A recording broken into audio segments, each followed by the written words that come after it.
माननीय सभापति महोदय, पूज्य गुरुजी और गुरुमावृंद, उपस्थित श्रोतामंडली, मोर प्रिय सान बड़ भाई और भणी माने एवं मोर सहपाठीगण, आज पवित्र गुरु दिवस अवसर में मत किछि कहबार अनुमति मिलिथिबारु मु निजको धन्य मन करुछि। आज होछि गुरु दिवस अर्थात टीचर्स डे। गुरु शब्द होछि दुईटी अक्षरर समाहार। गुरुर अर्थ होछि अंधकार और रुर अर्थ होछि ज्ञान।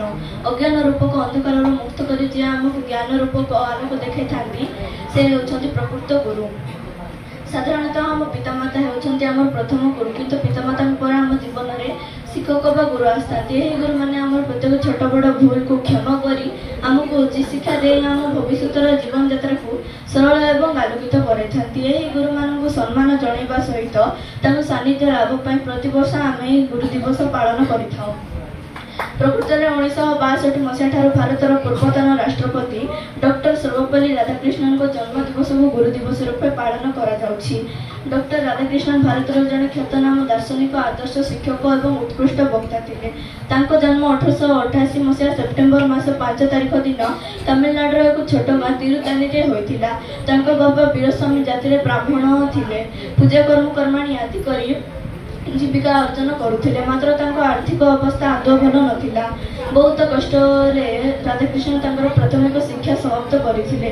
1909 मसीहा से प्रथम मद्रास प्रेसिडेंसी कॉलेज रे अध्यापक होइथिले। परवर्ती समय रे से गांधीजी संस्पर्श रे आसिले और अनेक कांग्रेस नेता सह परिचित हेले।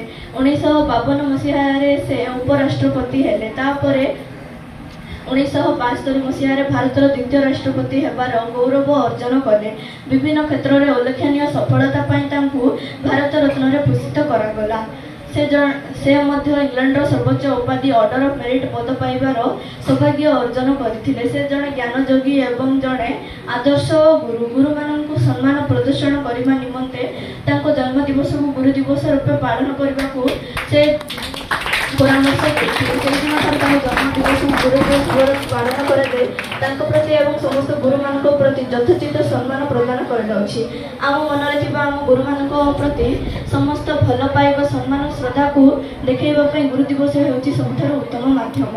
से कहुई गुरु ब्रह्मा गुरु विष्णु गुरुदेव महेश्वर गुरु साक्षात परम ब्रह्म तस्मै श्री गुरवे नमः। एति कहि मोर वक्तव्य शेष करछि। धन्यवाद।